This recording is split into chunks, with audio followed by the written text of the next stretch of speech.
कुछ बताएं। बोलिए।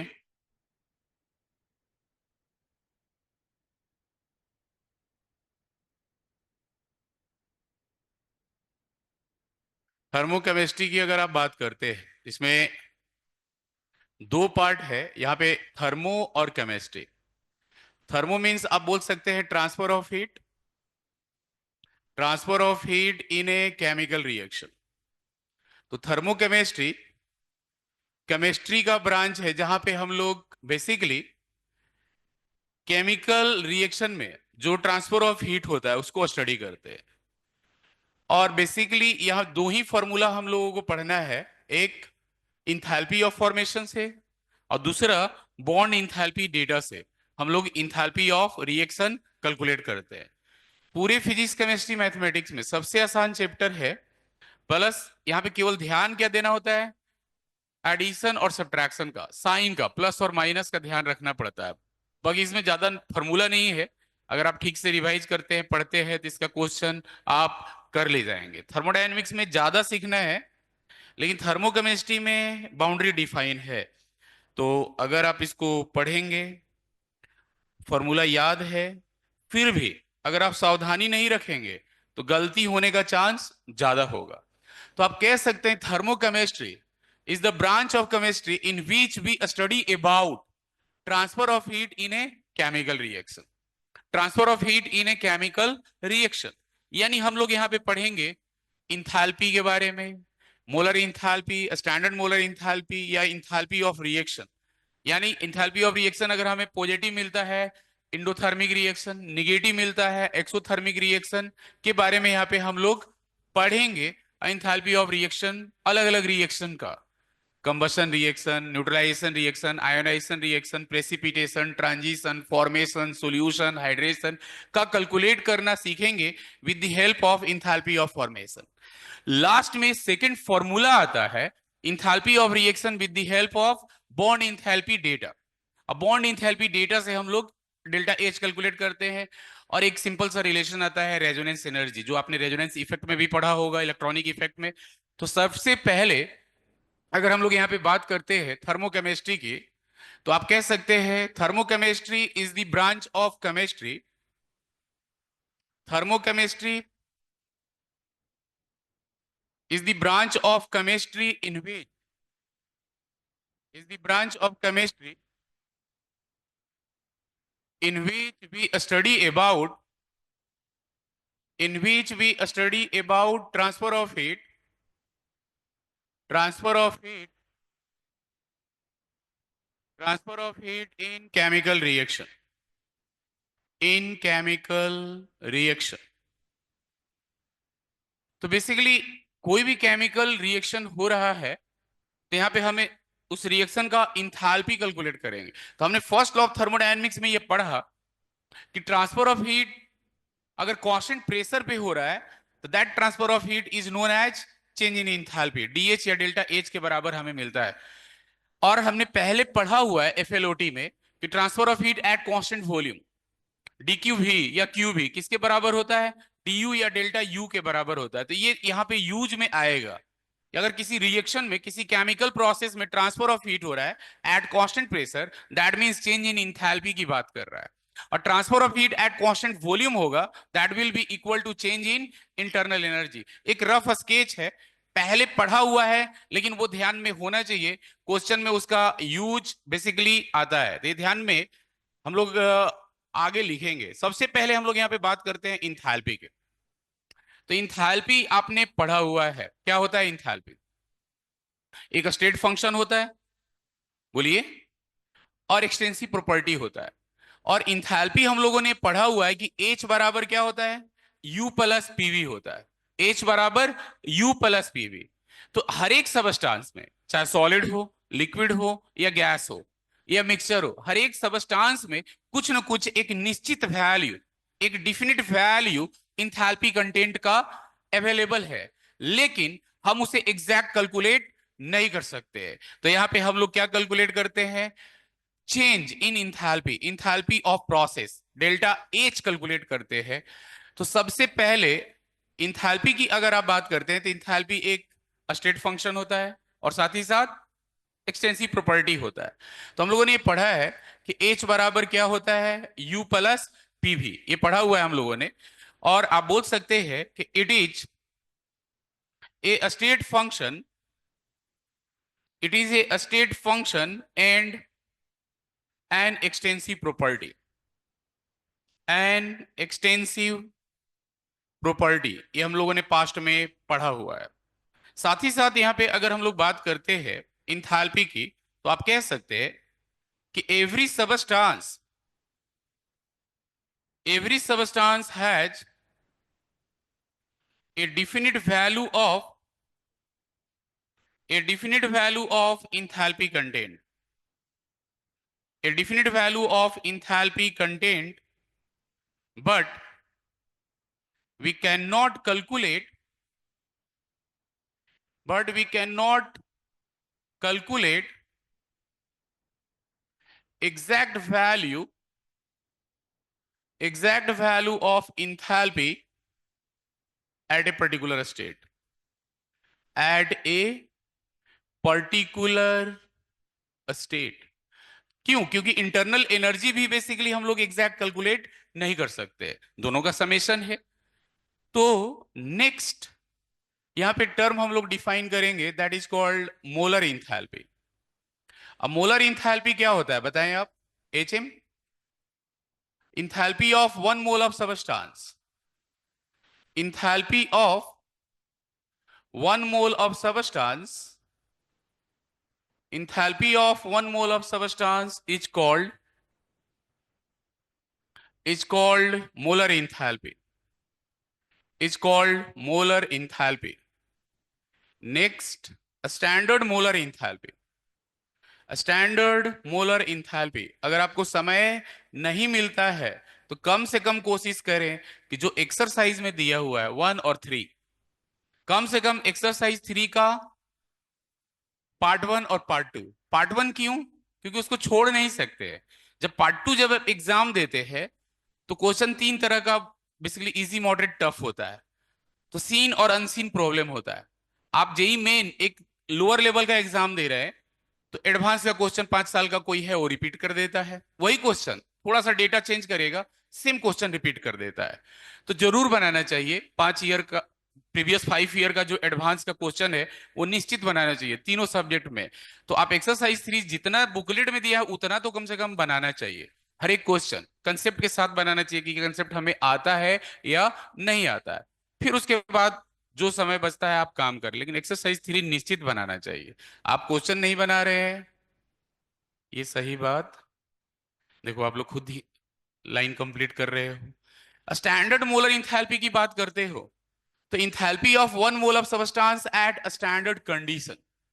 देखने में ये हल्का लगता है, लेकिन कभी कभी इजी क्वेश्चन इससे भी पूछा है और कुछ लोग इसको सही भी कर ले गए और कुछ लोग गलत भी कर ले जाते हैं।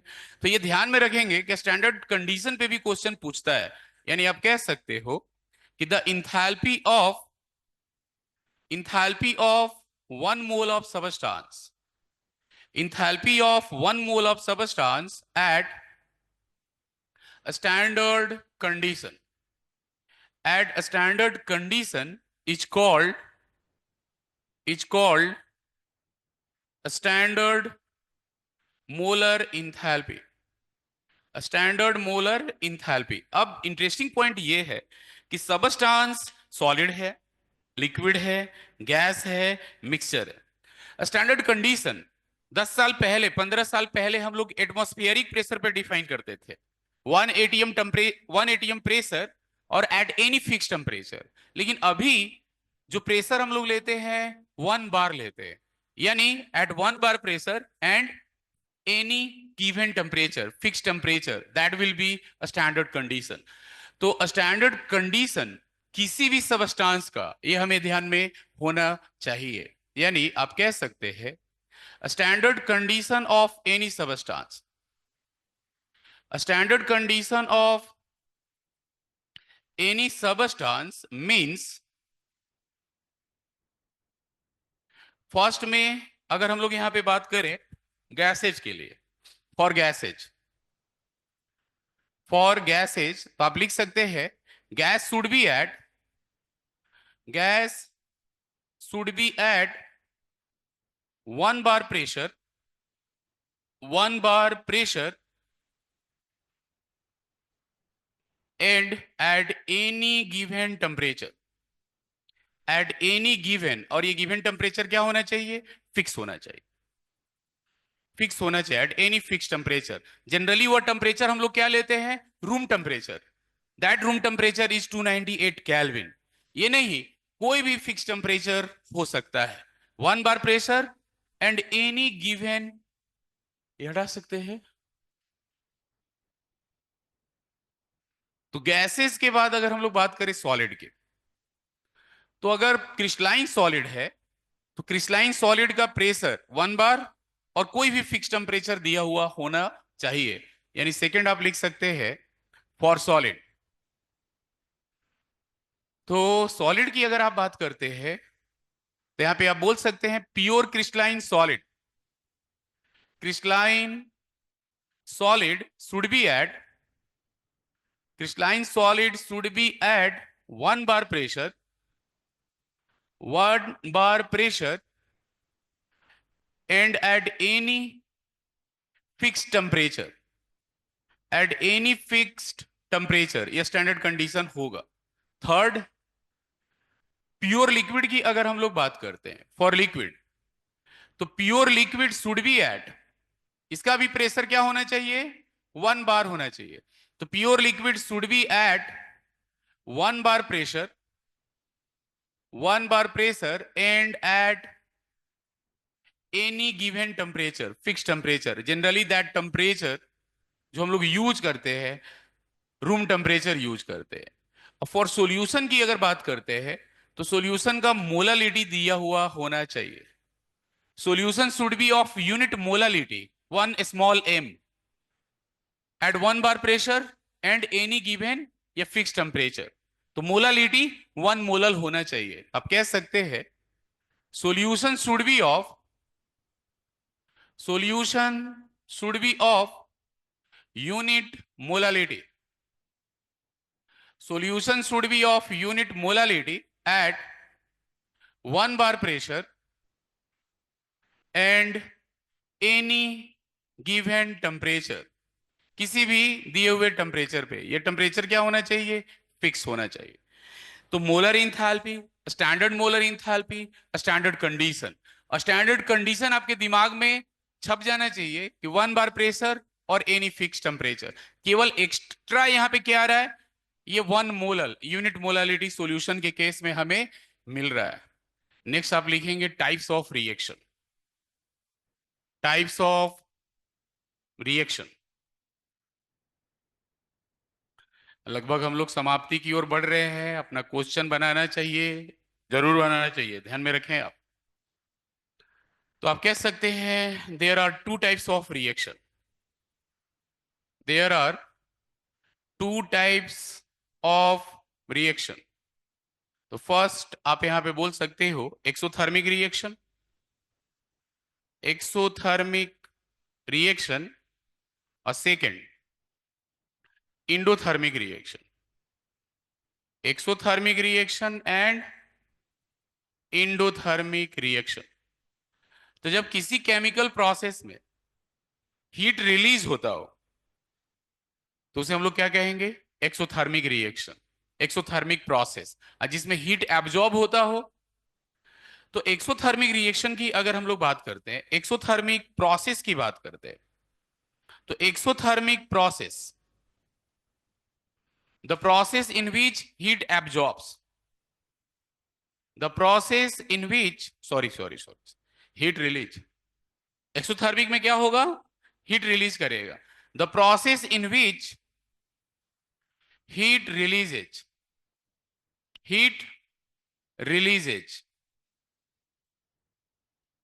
Is known as exothermic reaction. तो ये एक्सोथर्मिक रिएक्शन होगा। तो आप बताएं यहां पे अगर रिएक्टेंट और प्रोडक्ट दोनों है तो किसकी एनर्जी कम होगी? किसका इंथैल्पी कंटेंट कम और किसका ज्यादा होगा? तो मान लो यहां पे कोई रिएक्शन है, रिएक्टेंट आर से प्रोडक्ट पी बन रहा है, और अगर मान लो यहां पे इस एक्सोथर्मिक रिएक्शन का यहाँ पे standard molar enthalpy versus progress of reaction का मान लो कोऑर्डिनेट पॉइंट हम लोग लोकेट कर रहे हैं। तो एक्सोथर्मिक में रिएक्टेंट का एनर्जी ज्यादा होगा इंथैल्पी कंटेंट, अब प्रोडक्ट का क्या होगा, तो प्रोडक्ट का यहाँ पे कम होगा। तो बेसिकली ये केमिकल काइनेटिक्स में भी आप लोगों ने पढ़ा होगा। तो यहाँ पे आप देख सकते हैं कि एच एम नॉट प्रोडक्ट का क्या है बताएं, standard molar enthalpy of product is less than standard molar enthalpy of reactant.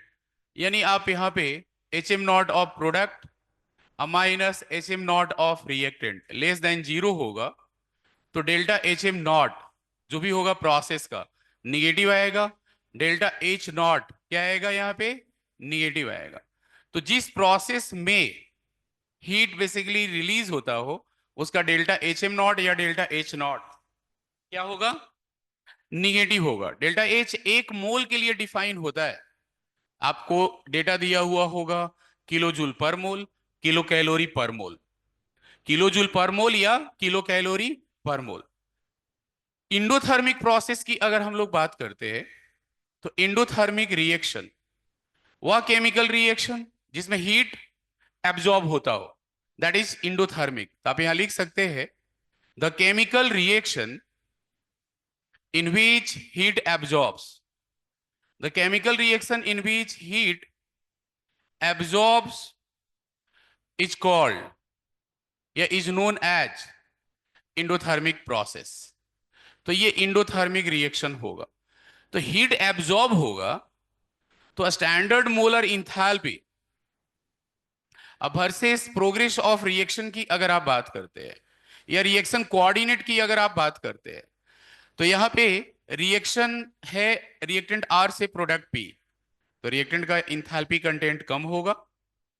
बोलिए, रिएक्टेंट का इंथैल्पी कंटेंट कम होगा, अब प्रोडक्ट का इंथैल्पी कंटेंट ज्यादा होगा। तो ये प्रोडक्ट का कोऑर्डिनेट हो गया और ये रिएक्शन का सॉरी रिएक्टेंट का standard molar enthalpy of reactant का कोऑर्डिनेट हुआ, यहाँ standard molar enthalpy of product का। तो standard molar enthalpy of product is greater than standard molar enthalpy of reactant. तो H M not of product minus H M not of reactant greater than zero होगा। तो delta H M not क्या मिलेगा यहाँ पे positive मिलेगा, यानी delta H not क्या आएगा पॉजिटिव आएगा। किसी इंडोथर्मिक प्रोसेस में डेल्टा एच नॉट पॉजिटिव होगा और एक्सोथर्मिक में डेल्टा एच नॉट क्या होगा निगेटिव होगा। इसको लिखने के बाद हाँ स्लो होना चाहिए।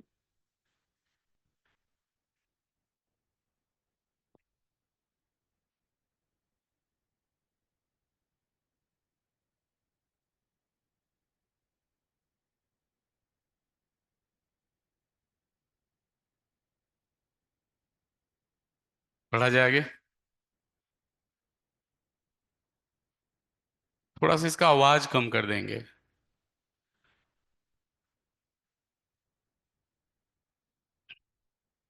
ये फर्स्ट पार्ट हटाया जाए, बोलिए। और पहला एग्जाम जब आप दे रहे हो तो आपके पास बहुत सारे वेरियस सोर्स है, लेकिन एग्जाम एनसीईआरटी लेवल का है। तो एनसीईआरटी में जो अपना थर्मोडायनेमिक्स एंड थर्मोकेमिस्ट्री का एक्सरसाइज दिया हुआ है उसमें पेंसिल से ग्रेडिंग कर देना चाहिए कि थर्मोडायनेमिक्स का क्वेश्चन है और थर्मोकेमिस्ट्री का क्वेश्चन है। तो जब थर्मोकेमिस्ट्री पढ़ रहे हैं तो 5 क्वेश्चन दिया है, इंटेक्स में 5 क्वेश्चन दिया है, तो वो 10 पहले बना लेना चाहिए, कोशिश करना चाहिए। भले आप थोड़ा सा मुस्कुराएंगे लेकिन उस मुस्कुराहट में सफलता का राज छिपा हुआ है कि आप अपना काम कर ले जाएंगे तो आपको एनआईटी सिस्टम मिल जाएगा और फिर आप आराम से अगला एग्जाम को छोड़ते हुए आगे काम करेंगे। तो पहला एग्जाम उसी लेवल का है, स्क्रीनिंग एग्जाम है एडवांस के लिए, और एक सीट बुक हो रहा है एनआईटी सिस्टम सेकेंडरी लेवल के इंस्टीट्यूट के लिए। तो अपना उस अनुसार काम करना चाहिए कि जहाँ कम समय में एक हैप्पीनेस हो कि हाँ मैंने उसके बेसिक कंटेंट को कवर किया हुआ है। ज्यादा क्वेश्चन अगर ना बना पाया तो 10 क्वेश्चन एनसीईआरटी का बनाया हुआ है, इतना होना चाहिए। तो एक्सोथर्मिक और इंडोथर्मिक के बाद क्या क्या पढ़ा है आप लोगों ने, कुछ पढ़ा है बोलिए। आप लोगों ने पढ़ा होगा लैटिस एनर्जी पढ़ा होगा, हीट ऑफ फॉर्मेशन देखिए आप लोग बता रहे हैं, हीट ऑफ फॉर्मेशन पढ़ा है, लैटिस एनर्जी क्या होता है, लैटिस एनर्जी या हीट ऑफ फॉर्मेशन आपने बताया, बताएं क्या नाम है आपका, नाम क्या है आपका, हाँ बताएं मिस्टर लक्ष्य।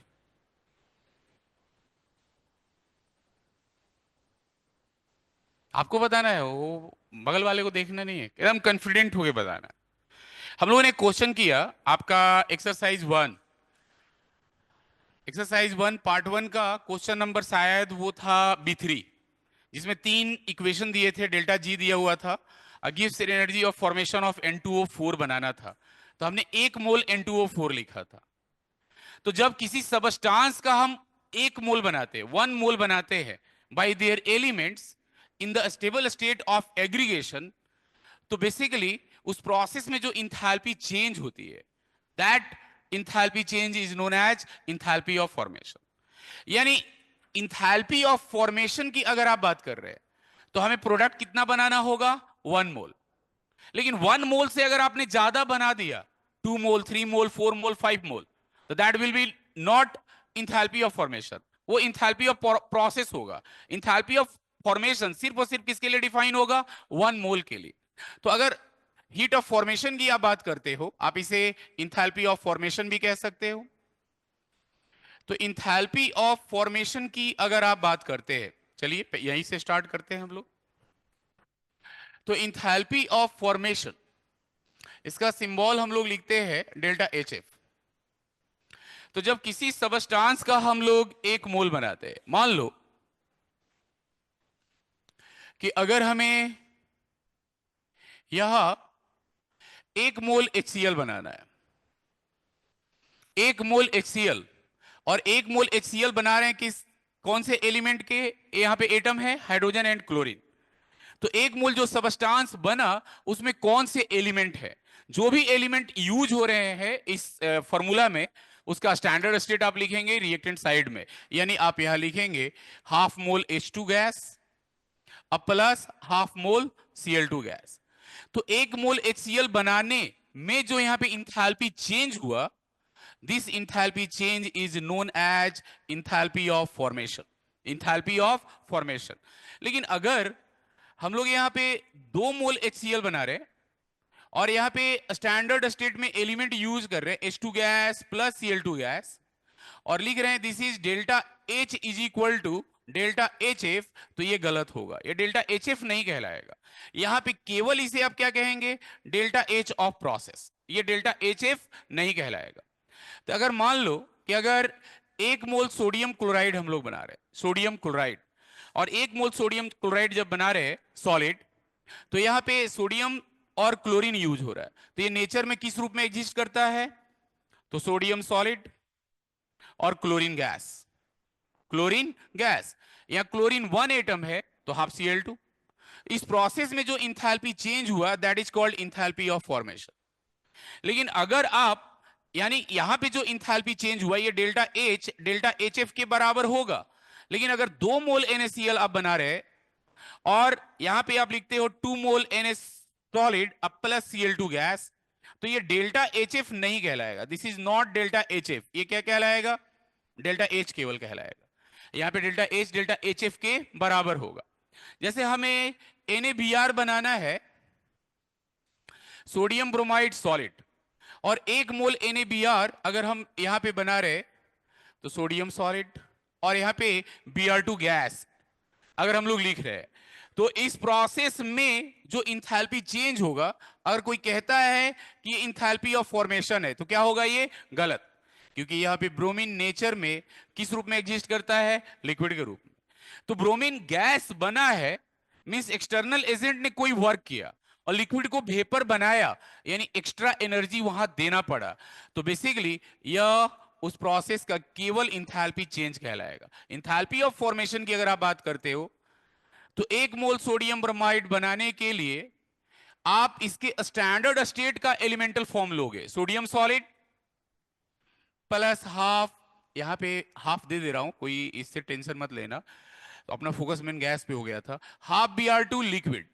तो आप देख सकते हो कि sodium solid plus half mole Br2 liquid, और इस प्रोसेस में आपने 1 मोल NaBr बनाया, तो this delta H is equal to delta HF। इसको क्या कहोगे? Enthalpy of formation.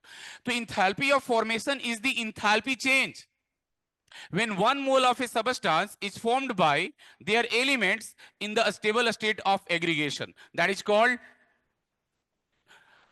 Enthalpy of formation. तो आप यहां पे लिख सकते हैं कि enthalpy of formation, enthalpy of formation is the enthalpy change. Enthalpy of formation is the enthalpy change when 1 mole of a substance, when 1 mole of a substance is formed by their elements, by their elements in the stable state of aggregation, in the most stable state of aggregation, और इस process में जो enthalpy change होता है that is called enthalpy of formation. ये हटा सकते हैं।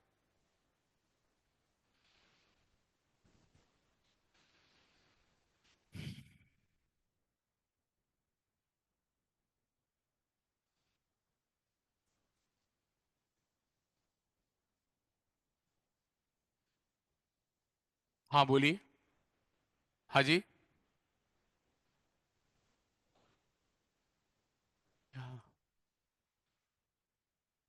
ग्रुप जिस फॉर्म में वो नेचर में एग्जिस्ट करता है, एग्रीगेशन का मतलब वह form, most stable form. Aggregation का मतलब जिस रूप में, जिस फॉर्म में वह नेचर में एग्जिस्ट करता है, that form is aggregation, most stable state of aggregation. या आप लिख सकते हैं मोस्ट स्टेबल फॉर्म। इसको हटा सकते हैं ये।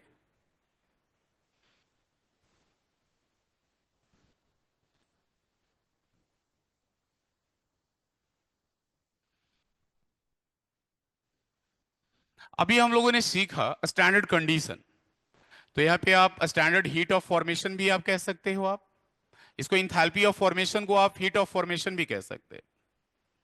इंथैल्पी ऑफ फॉर्मेशन को आप क्या कह सकते हो? Heat of formation. और यहाँ पे standard enthalpy of formation, standard enthalpy of formation, या आप कह सकते हो standard heat of formation, standard heat of formation. और स्टैंडर्ड हीट ऑफ फॉर्मेशन की अगर आप बात करते हैं, this is delta HF not.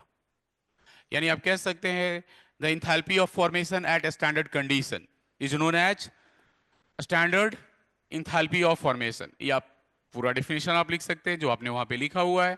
तो शॉर्ट में आप यहां पे बोल सकते हो the enthalpy of formation, the enthalpy of formation, the enthalpy of formation of any substance, enthalpy of formation of any substance at a standard condition, the enthalpy of formation of any substance जो कि आप 1 मोल बना रहे हो at a standard condition, at a standard condition, standard condition में pressure 1 बार और temperature क्या होना चाहिए? फिक्स होना चाहिए।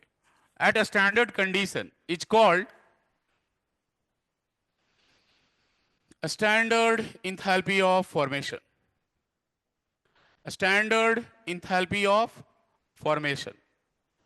आपने ये पढ़ा होगा कि किसी एलिमेंटल फॉर्म का कोई भी सबस्टांस जो एलिमेंटल फॉर्म में, प्योर एलिमेंटल फॉर्म में है और most stable state of aggregation में है, तो उसका स्टैंडर्ड हीट ऑफ फॉर्मेशन क्या होता है? 0 होता है। यानी हम लोगों ने पढ़ा है और याद होना चाहिए कि standard heat of formation of every substance in pure elemental form या in most stable state of elemental form is equal to 0। कितना होता है? 0 होता है। तो ये आपको ध्यान में रखना चाहिए। The enthalpy of formation the enthalpy of formation, the enthalpy of formation of substance, the enthalpy of formation of substance in most stable, the enthalpy of formation of substance in most stable elemental form, in most stable elemental form is equal to, sorry, the enthalpy of formation of substance in most stable elemental form at a standard condition, at a standard condition, 1 bar pressure और fix temperature क्या होना चाहिए? The enthalpy of formation of substance in most stable elemental form at a standard condition is equal to 0, is equal to 0. तो जो भी most stable elemental form है substance का, every elemental substance का, उसका स्टैंडर्ड इंथैल्पी ऑफ फॉर्मेशन क्या होता है? 0 होता है.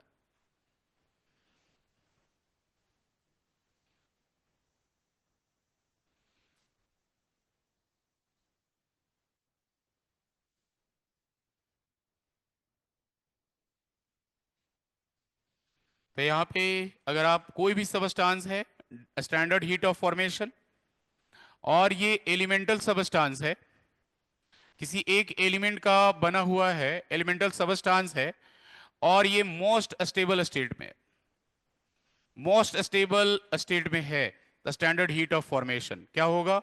0 होगा. इसको हटा सकते हैं वाला.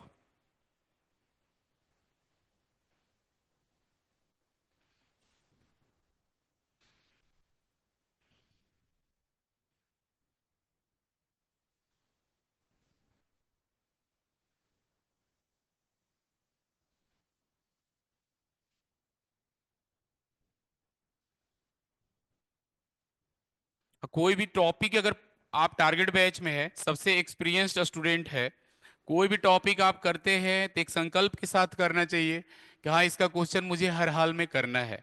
तो क्लास कर रहे हैं या नहीं कर रहे हैं, क्योंकि आप लोग एक्सपीरियंस्ड व्यक्ति हैं तो आपने पिछले साल पढ़ा होगा, आपको अपना स्ट्रेंथ और वीकनेस अच्छे से मालूम है. तो क्वेश्चन आपको जरूर बनाना चाहिए, ज्यादा से ज्यादा प्रैक्टिस करना चाहिए, थ्योरी को पढ़ते हुए क्वेश्चन जरूर आपको बनाना चाहिए, ये ध्यान में रखें और कंप्लीट करें. ये नहीं कि एक चैप्टर में अगर 5 टॉपिक दिया है तो 2 टॉपिक पढ़ लिया, 3 छोड़ दिया, फिर दूसरे में 10 दिया है तो 5 पढ़ लिया, 5 छोड़ दिया. तो ऐसे लोग असफल होते हैं. क्यों? क्योंकि उन्होंने पार्शियली प्रिपरेशन किया है, उस टॉपिक से क्वेश्चन आया लेकिन जो आपने नहीं पढ़ा उसी से आया, तो कोई फायदा तो नहीं हुआ. तो कंटेंट ऐसा तैयार करना चाहिए कि चैलेंजेबल हो, कि हाँ इस टॉपिक को पढ़ा है तो इसका क्वेश्चन मैं निश्चित कर ले जाऊंगा. अपनी कोशिश यही होनी चाहिए. अगर हम पार्शियल करेंगे तो कोई बेनिफिट नहीं है. तो जान लगा दो, एकदम पूरा पढ़ो शुरू से लेके आखिरी तक. सफलता का रहस्य इसी में छिपा हुआ है. जैसे जैसे नंबर ऑफ डेज कम हो, प्रोडक्टिविटी तभी बढ़ती है जब हर दिन एक पर्टिकुलर नंबर ऑफ परसेंटेज हम रिवाइज करते हैं. कि अगर हम आज पढ़ रहे हैं कोई भी एक सब्जेक्ट, तो उसका सेलेक्टेड क्वेश्चन हमने रिवाइज किया और 5% हमारा उस सब्जेक्ट का तैयार हो गया. तो पर डे ऐसा कोशिश करना चाहिए. तो आप इस अनुसार काम करें. क्लास करते हुए आप उतना काम कर सकते हैं, ऐसा नहीं है कि नहीं कर सकते. एक बात बताओ कि स्टैंडर्ड हीट ऑफ फॉर्मेशन की अगर हम बात करते हैं, ऑक्सीजन, तो ऑक्सीजन नेचर में हमें किस रूप में मिलता है? ये एलिमेंटल सबस्टांस गैस के रूप में. तो मोस्ट स्टेबल फॉर्म कौन सा है? गैसियस स्टेट है, तो ये 0 होगा. लेकिन अगर मान लो ऑक्सीजन को किसी ने कंप्रेस कर दिया, गैस से लिक्विड बना दिया, तो यानी उस पर किसी एक्सटर्नल फील्ड और एजेंट का वर्क हुआ, तो कंप्रेशन हुआ, गैसेज लिक्विफाई हुई. आपने रियल गैस पढ़ा हुआ है. तो ये O2 गैस के अलावा कोई और फिजिकल स्टेट में है तो इसका स्टैंडर्ड हीट ऑफ फॉर्मेशन 0 नहीं होगा. अगर हम बात करते हैं यहां पे standard heat of formation of fluorine gas, तो फ्लोरीन गैस है तो क्या होगा? 0 होगा. और स्टैंडर्ड हीट ऑफ फॉर्मेशन की अगर आप बात करते हैं फ्लोरीन नॉट गैस, तो ये बेसिकली क्या होगा? Not equal to 0.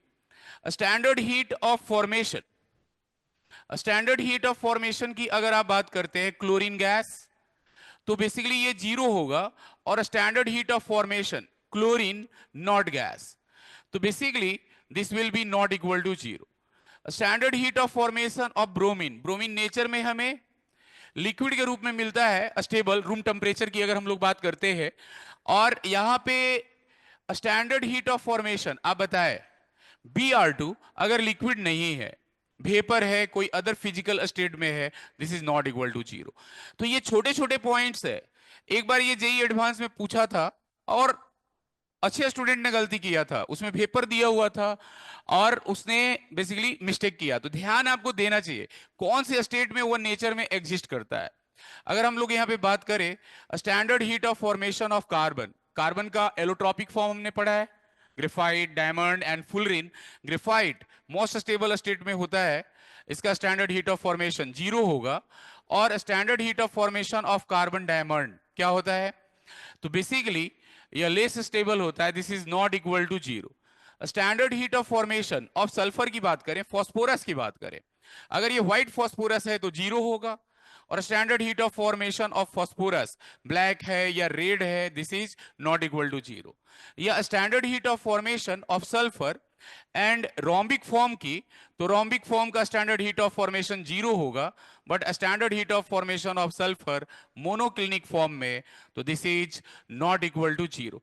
तो वह सब सबस्टांस जो एलिमेंटल फॉर्म में हो और साथ ही साथ मोस्ट स्टेबल एलिमेंटल फॉर्म में हो, तो उसका स्टैंडर्ड हीट ऑफ फॉर्मेशन क्या होगा, जीरो होगा। इस बात को ध्यान में रखेंगे, और इसको लिखने के बाद, इसको लिखने के बाद हम लोग आगे बढ़ेंगे। हाँ बोलो, कुछ बोलना चाह रहे हो बताओ, क्या नाम है आपका? नहीं नहीं, नितिन, हाँ सही है, अनंत एंड नितिन।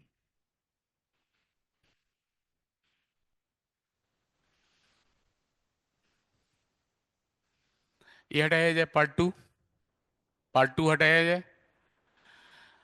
तो मिस्टर नितिन, कुछ बताना चाहते हो?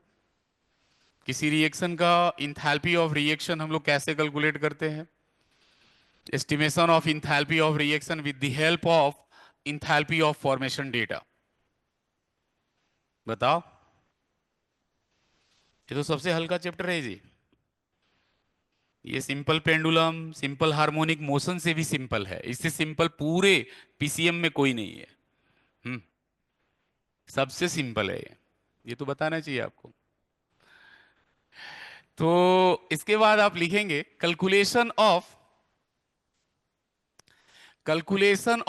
Enthalpy of reaction, enthalpy of reaction with the help of with the help of enthalpy of formation, enthalpy of formation delta H F की सहायता से हमें इंथैल्पी ऑफ रिएक्शन कैलकुलेट कर। तो मान लो यहां पे कोई रिएक्शन हम लोगों को दिया है, A A plus B B equal to C C plus D D, जहां पे small A B C and D क्या है, stoichiometric coefficient, capital A and B reactant, and C and D क्या है, तो ये प्रोडक्ट है। सी एन डी क्या है, तो सी एन डी प्रोडक्ट है। तो बेसिकली यहां पे हमें इंथैल्पी ऑफ रिएक्शन जो मिलता है, इंथैल्पी ऑफ रिएक्शन की अगर हम लोग बात करते हैं, डेल्टा एच रिएक्शन, तो फॉर्मूला हम लोगों ने पढ़ा है, पहला फॉर्मूला, यहां कोफिशिएंट होगा स्टाइक्योमेट्रिक कोफिशिएंट न्यू आई, और आप लिखेंगे enthalpy of formation of product, क्योंकि डेल्टा एच एक मोल के लिए डिफाइन होता है, डेटा दिया हुआ होता है, और यहां पे न्यू जे ये डेल्टा एच एफ ऑफ क्या लिखेंगे आप, रिएक्टेंट। यानी यहां पे इंथैल्पी ऑफ रिएक्शन इस फॉर्मूला से हम लोग कैलकुलेट कर सकते हैं, जहां पे न्यू आई है स्टोइकियोमेट्रिक कोएफिशिएंट ऑफ प्रोडक्ट। अब यहां पे न्यूजे बेसिकली क्या है, stoichiometric coefficient of reactant, stoichiometric coefficient of reactant. तो यहां पे अगर इंथैल्पी ऑफ रिएक्शन हम सभी को लिखना हो तो enthalpy of reaction delta H आपको दिया होगा किलो कैलोरी पर मोल या किलो जूल पर मोल, लेकिन यहां पे small A B C D उस रिएक्टेंट और प्रोडक्ट के मोल को डिस्क्राइब करता है। A mole capital A combines with B mole of capital B and produces C mole of capital C and D mole of capital D. तो mole अलग अलग है, जितना मोल कोफिशिएंट दिया है उतना मोल मल्टीप्लाई करेंगे। तो यहां पे आपको न्यू आई दिया है सी मोल है, तो आप लिखेंगे enthalpy of formation of substance C, D times enthalpy of formation of substance D, A times enthalpy of formation of substance A minus B times enthalpy of formation of substance B. इससे क्या calculate कर सकते हैं आप? Enthalpy of reaction. अगर standard enthalpy of reaction की हम लोग बात करते हैं, स्टैंडर्ड इंथैल्पी ऑफ रिएक्शन, तो standard enthalpy of reaction this is delta H not reaction. तो फॉर्मूला वही होगा, केवल हम लोग यहां यूज करेंगे standard enthalpy of formation of product minus summation nu j standard enthalpy of formation, standard enthalpy of formation of reacted. यानी delta H not reaction हम सभी को मिल जाएगा C times standard heat of formation of capital C, D times standard heat of formation of capital D, और A times standard heat of formation of A minus B times standard heat of formation of B. तो ये पहला formula है enthalpy of reaction. आगे चल के हम लोग पढ़ेंगे combustion reaction, transition, precipitation, neutralisation, ionisation, अलग अलग हाइड्रेशन सॉल्यूशन प्रोसेस पढ़ेंगे, और उसका डेल्टा एच कैलकुलेट करना और जो उस स्पेशल रिएक्शन का की पॉइंट है उस पे हम लोग फोकस करेंगे। लेकिन उस कैलकुलेशन के पहले हम लोग सीखेंगे लैटिस इंथैल्पी क्या है, बॉर्न हैबर साइकिल क्या है, या Hess law of constant heat of summation. इसको डिस्कस करते हुए देन आगे बढ़े। तो इसको लिखने के बाद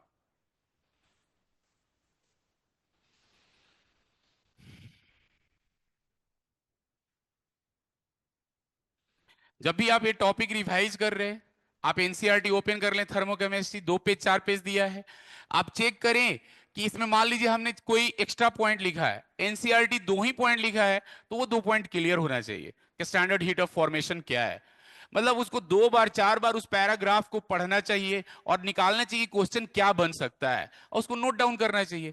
क्वेश्चन उसी से आता है, जब हम लोग मिलाते हैं, जब भी पेपर होता है और आप लोग आकर बताते हैं, तो एनसीईआरटी से ही कहीं ना कहीं से मिलता है, तो उसको जरूर देखना चाहिए पहला एग्जाम के लिए।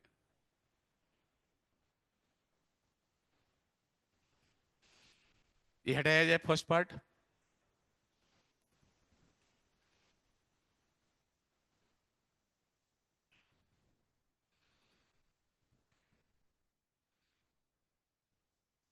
तो बताइए मिस्टर इन्फिनिटी, क्या होता है लैटिस इंथैल्पी? कुछ पढ़े हैं? या Hess law of constant heat of summation कुछ पढ़ा है आपने? जोर से बोलेंगे।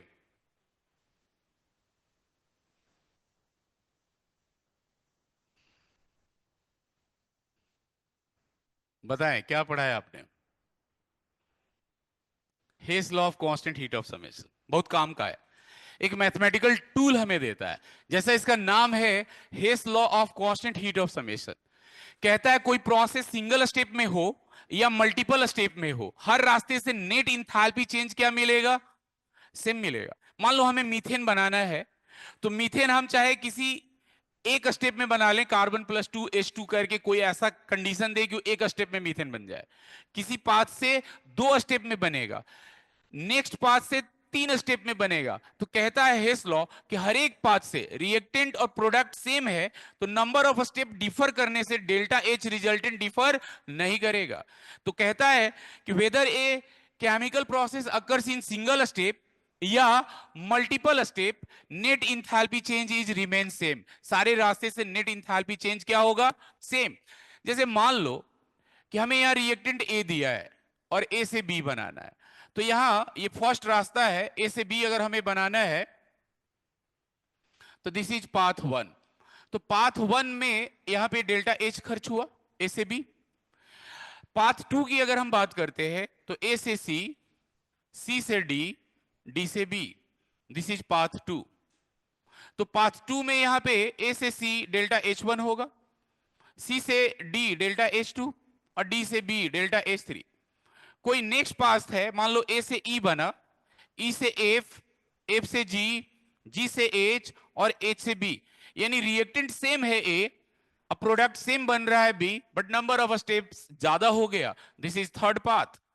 तो बेसिकली अगर हम लोग यहां पे देखें, ए से ई डेल्टा H4, ये delta H5, delta H6, delta H7, delta H8। कहता है Hess law, according to Hess law, according to Hess law, whether a chemical process occurs in single step या मल्टीपल स्टेप, हर रास्ते से नेट इंथैल्पी चेंज कांस्टेंट होगा, same होगा। तो पहला रास्ता से डेल्टा H, दूसरा रास्ता से कितना मिला, delta H1 plus delta H2 plus delta H3, तीसरा रास्ता से कितना मिलेगा, delta H4, delta H5, delta H6, 7 and 8। तो हर एक रास्ते से नेट इंथैल्पी चेंज क्या आ रहा है, बराबर आ रहा है, कांस्टेंट आ रहा है। तो यहां पे हम लोग बोल सकते हैं कि whether a chemical process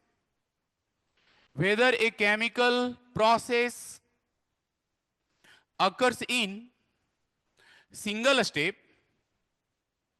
or multiple step, single step or multiple steps, the net enthalpy change is remain same। Net enthalpy change क्या होगा बताएं आप। जैसे एक क्वेश्चन किया हम लोगों ने गिव्स फ्री एनर्जी में B4, जहां पे N2O4 का हमें डेल्टा जी निकालना था, तो 3 इक्वेशन दिया हुआ था। वैसे ही यहां पे अलजबरा हम यूज करते हैं। किसी क्वेश्चन में 9 इक्वेशन का डेल्टा H1 से लेकर डेल्टा H9 दिया है, कहता है एक नया इक्वेशन है, 10वां इक्वेशन, 10th इक्वेशन, तो ये 9 इक्वेशन के हेल्प से 10th इक्वेशन का डेल्टा H बताओ। तो आप वहां अलजेब्रिक ऑपरेशन करोगे, जोड़ घटाव करोगे और उसके बाद 10th इक्वेशन को लाने का प्रयास करोगे। जो आपने अलजबरा अप्लाई किया 1 to 9 इक्वेशन पे कि 10th इक्वेशन मिल जाए, वही अलजबरा डेल्टा H पे अप्लाई करेंगे और आपको नए इक्वेशन का 10th इक्वेशन का डेल्टा H मिलेगा। और उसमें हमें हेल्प कौन करता है, Hess law, Hess law of constant heat of summation. इसको लिखने के बाद लैटिस इंथैल्पी आपने नहीं बताया भाई साहब, मैं कब से आपसे पूछ रहा हूं मिस्टर इंफिनिटी, बताएं कितना अच्छा नाम है, लैटिस इंथैल्पी, है ना नाम। हाँ बताएं क्या होता है।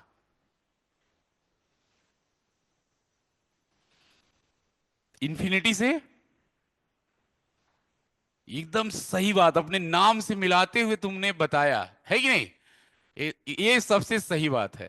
ये लैटिस इंथैल्पी की बात करते हैं तो निगेटिव होगा, जैसा इन्होंने डिफिनेशन दिया, लेकिन आपने कुछ गलत कहा, मोलिक्यूल, मोलिक्यूल, आयन, आयनिक बॉन्ड में हमने डिफिनेशन पढ़ा था कि one of the atom should be electron negative और उसकी इलेक्ट्रॉन एफिनिटी क्या होनी चाहिए, हाई होनी चाहिए, पढ़ा है ना हम लोगों ने। एक इलेक्ट्रो पॉजिटिव होना चाहिए, आयनाइजेशन एनर्जी लो होना चाहिए, एक इजिली इलेक्ट्रॉन का गेन करे और दूसरा इजिली इलेक्ट्रॉन का लॉस करे। तो इजिली इलेक्ट्रॉन का जो लॉस किया उसी इलेक्ट्रॉन को दूसरा एटम गेन करेगा, तो एक में केटायन दूसरे में एनायन का फॉर्मेशन होगा। तो favourable condition to form an ionic bond में हमने पढ़ा है कि जब गैसियस केटायन और गैसियस एनायन जब एक दूसरे को इंफिनिटी से अप्रोच करते हैं तो एनर्जी रिलीज करते हैं, एनर्जी रिलीज करते हैं और आयनिक बॉन्ड का फॉर्मेशन करते हैं, 1 मोल आयनिक सॉलिड का फॉर्मेशन करते हैं। और 1 मोल आयनिक सॉलिड के फॉर्मेशन में जो एनर्जी रिलीज हुआ, that release amount of energy is known as lattice energy. तो मैंने यहां निगेटिव लिख दिया क्योंकि इन्होंने डिफिनेशन उस अनुसार बताया, लेकिन कहीं कहीं पे उल्टा, यानी मोस्ट ऑफ द बुक्स में लिखा रहता है the energy required to break 1 mole of ionic solid into gaseous cation and anion and to separate them at an infinite distance. जैसे यहां पे मान लो ये रूम है, ये रूम एक ग्लास ट्यूब है और यहां पे दोनों वाल इनफाइनाइट डिस्टेंस पे है। सोडियम आयन और क्लोराइड आयन अप्रोच कर रहा है NaCl सॉलिड बनाने के लिए। तो NaCl सॉलिड बना, लेकिन रूम से जो बाहर एनर्जी चला गया सराउंडिंग में, यूनिवर्स में, उसका कैलकुलेशन आसान नहीं है, डिफिकल्ट है, तो उल्टा डिफाइन करते हैं। उसी 1 मोल NaCl को, आयनिक सॉलिड को हम ब्रेक करते हैं, बॉन्ड को, आयनिक बॉन्ड को, और आयंस को इंफिनिटी तक लाते हैं। जितना एनर्जी देना पड़ा जस्ट उसका निगेटिव क्या कहलाएगा? Lattice enthalpy. तो लैटिस इंथैल्पी ऑलवेज क्या होगा? निगेटिव। तो ये आप ध्यान में रखेंगे, डिफिनेशन लिखेंगे हम लोग, जैसा मिस्टर इंफिनिटी ने बताया कि अगर ये मान लो Na प्लस और ये Cl माइनस कंबाइन करके 1 मोल NaCl सॉलिड बना रहा है, तो इस प्रोसेस में जो डेल्टा H होगा, this is delta H lattice enthalpy, और ये क्या आएगा? निगेटिव। क्योंकि यहां पे एनर्जी क्या होगा बोलो? यहां एनर्जी रिलीज होगा। बहुत सारे लोग कंफ्यूज होते हैं और भागते भागते आते हैं, सर डेल्टा H पॉजिटिव का डिफिनेशन लिखा है, दिया है, आपने निगेटिव लिखा है।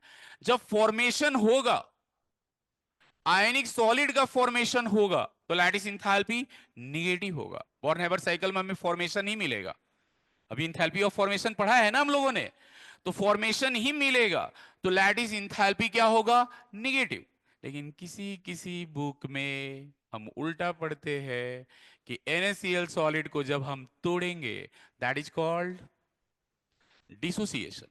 तो यह एनर्जी देना पड़ेगा, और एनर्जी देना पड़ेगा तो दिस इज इंडोथर्मिक प्रोसेस, और उसको इनफाइनाइट डिस्टेंस पे लाना होगा केटायन और एनायन को। तो इस प्रोसेस में यहां पे लैटिस इंथैल्पी क्या आएगा? पॉजिटिव। यानी यहां पे लैटिस को ब्रेक किया और यहां पे लैटिस फॉर्म हुआ। तो हमें ये ध्यान में रखना, ये गलत नहीं है। डिसोसिएशन लिखा है तो पॉजिटिव, और फॉर्मेशन लिखा है तो निगेटिव। लेकिन डिफिनेशन किसके रेस्पेक्ट में हम लोग बताते हैं? डिसोसिएशन के रेस्पेक्ट में। यानी आप कहेंगे the energy required to break the energy required to break 1 mole of ionic solid, 1 mole of ionic solid into gaseous cation and anion, and to separate them at an infinite distance, to separate them at an infinite distance is called lattice enthalpy. तो picture clear होना चाहिए। Formation हो रहा है तो negative होगा, और dissociation हो रहा है तो पॉजिटिव होगा। इसको लिखने के बाद calculation of lattice enthalpy.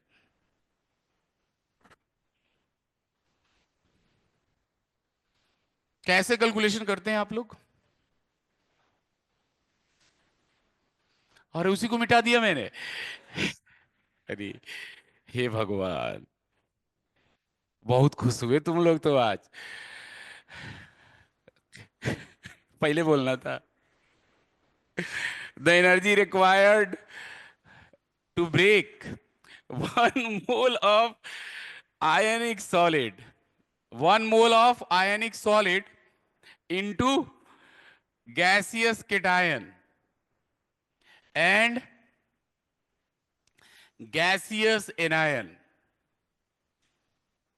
The energy required to break 1 mole of ionic solid into gaseous cation and anion, and to separate them and to separate them at an infinite distance, at an infinite distance is called lattice enthalpy. Mister Anant, बताएं कैसे calculation करेंगे आप? कैसे करते हैं आप calculation? लिखते लिखते बोलना है, ऐसे नहीं बोलना है। Calculation of lattice enthalpy. इसको हटा सकते हैं इधर वाला। ठीक है, लिखो लिखो लिखो। अरे अच्छा, ये बात है। टाइम यहाँ पहुंच गया है। आज का क्लास तो आप लोगों का स्लो रहा होगा नहीं? हम्म। 2 बार लिख दिया मैंने। अच्छा, ये बात है, ये कभी कभार हो जाता है, कभी कभार। तो कैसे आप लोग कैलकुलेट करते हैं? हाँ, बॉर्न हेबर साइकिल क्या होता है मिस्टर लक्ष्य? इनडायरेक्ट मेथड बताएं। बॉर्न हैबर साइकिल ये एक अच्छा साइकिल है, ये नहीं हंसना है, क्वेश्चन बनता है इस पे, क्वेश्चन बनता है। हाँ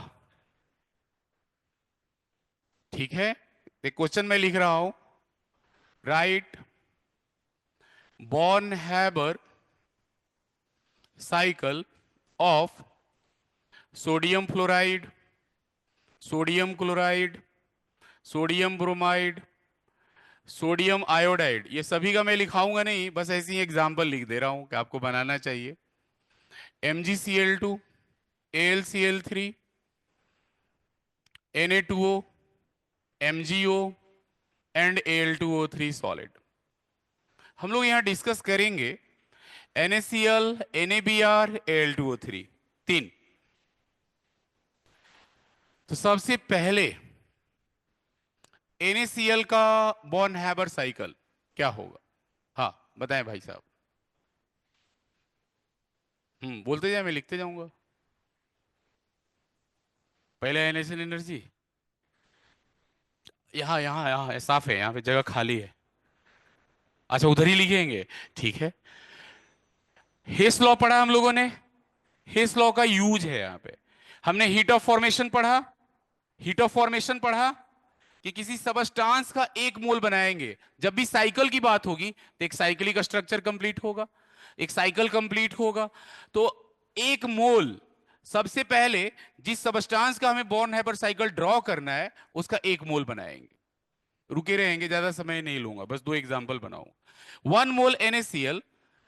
तो बेसिकली हम लोगों ने आज सीखा कि जब किसी सबस्टांस का एक मोल बनाते हैं by their elements in stable state of aggregation, तो बेसिकली उस प्रोसेस में जो इंथैल्पी चेंज होता है, that enthalpy change is known as enthalpy of formation. This is path 1, NaCl बन गया। अब दूसरा रास्ता है कि यहां पे Na प्लस गैस और Cl माइनस गैस के बीच में इलेक्ट्रोस्टैटिक फोर्स ऑफ अट्रैक्शन लग रहा है आयनिक बॉन्ड के फॉर्मेशन में। तो Na प्लस गैस है और Cl माइनस गैस है, लेकिन रिएक्टेंट में हमारे पास सॉलिड एटम है और गैसियस मॉलिक्यूल है, जिसे आयन मिलाना होगा गैसियस स्टेट में। तो हम इसको क्या करेंगे कि सॉलिड से गैस बनाएंगे। तो सॉलिड से गैस बनाएंगे सोडियम को, तो एनर्जी देंगे 1 मोल के लिए, that is called sublimation energy for sodium. जब ये गैसियस स्टेट में आ गया तब हम इसे केटायन बना सकते हैं आयनाइजेशन एनर्जी के द्वारा। एक इलेक्ट्रॉन निकालेंगे, this is first ionisation enthalpy. Na plus gas बन चुका, हमें Cl माइनस गैस चाहिए। तो हाफ मोल Cl2 है, हाँ bond dissociation enthalpy half mole Cl2 है। तो हाफ मोल का बॉन्ड अगर डिसोसिएट करते हैं तो हाफ मल्टीप्लाई करना होगा, क्योंकि डेल्टा H पर मोल दिया रहेगा डेटा। तो half delta H PDE bond dissociation enthalpy. Half mole से कितना बनेगा? हाफ मोल से बनेगा 1 मोल क्लोरीन गैसियस एटम। अब हमें एनायन चाहिए यहां पे, तो इलेक्ट्रॉन गेन बेसिकली होगा यहां पे। तो बेसिकली आप लिखेंगे यहां पे delta H electron gain enthalpy first. अब गैसियस केटायन और गैसियस एनायन बन गया। जब दोनों कंबाइन करेगा to form an ionic bond या आयनिक सॉलिड, तो ये फॉर्मेशन हो रहा है आयनिक सॉलिड का। तो इस फॉर्मेशन में लैटिस इंथैल्पी मिलेगा, लेकिन क्या मिलेगा? निगेटिव। आ गया पॉजिटिव तो आप ऑप्शन नहीं चुनेंगे, नहीं तो मार्क्स मिलेगा नेगेटिव। लैटिस एनर्जी इस रास्ते से हमेशा क्या आएगा? निगेटिव, क्योंकि फॉर्मेशन हो रहा है। तो हम लोगों ने सीखा according to Hess law, according to Hess law हम लोगों ने सीखा कि हर एक रास्ते से अगर रिएक्टेंट सेम है, प्रोडक्ट सेम है, तो ये पाथ 2 है, सेकंड पाथ। दोनों रास्ते से एनर्जी इक्वल होगा। यानी heat of formation, delta H sublimation, delta H ionisation, half delta H B D E, half delta H B D E, delta H electron gain enthalpy first, और डेल्टा एच लैटिस एनर्जी। सारे data दिया हो, एक बात और ध्यान में रखेंगे, भूलना नहीं है, इलेक्ट्रॉन गेन इंथैल्पी वो जानबूझ करके, उसका नाम ही है एग्जाम ऑफ रिजेक्शन, कंपटीशन का नाम है exam of rejection. Electron affinity दे देगा, इलेक्ट्रॉन एफिनिटी अगर दिया है तो इलेक्ट्रॉन गेन इंथैल्पी यहां यूज करना है, जस्ट उसका अपोजिट साइन होगा। इलेक्ट्रॉन एफिनिटी माइनस दिया है तो यहाँ प्लस होगा, इलेक्ट्रॉन एफिनिटी प्लस दिया है तो यहाँ माइनस होगा। इस बात का ध्यान रखेंगे कि साइन आपको ध्यान रखना है। तो यहाँ से लैटिस एनर्जी आप कैलकुलेट करेंगे और ये क्या आएगा, निगेटिव। एक आपका इंतजार कर रहा है NaBr, इसका बॉन्ड नंबर आप बता दें, Al2O3 घर से बनाएंगे, NaBr बता दें, बस आज इतना ही, NaBr का बॉन्ड हैबर साइकिल।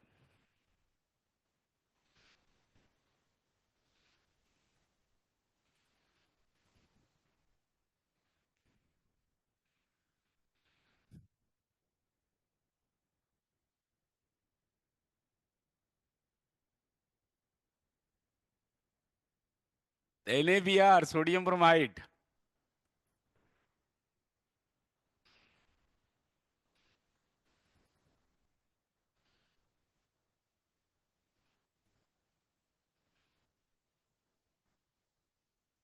इसको हटाया जाए, ये वाला, ये वाला। NaBr का क्या होगा बता दो, बस एक लास्ट एग्जांपल, सिंपल सा है। हाँ, एक मोल NaBr बनाओगे, NaBr सॉलिड है ये। सोडियम ब्रोमाइड का बॉन हेबर साइकिल हम लोग लिख रहे हैं, तो एक मोल NaBr सॉलिड का अगर हमें बनाना है तो sodium solid plus half mole Br2 liquid और एक मोल सबस्टांस का बन रहा है, तो ये पाथ वन में जो इंथैल्पी चेंज हुआ that is heat of formation.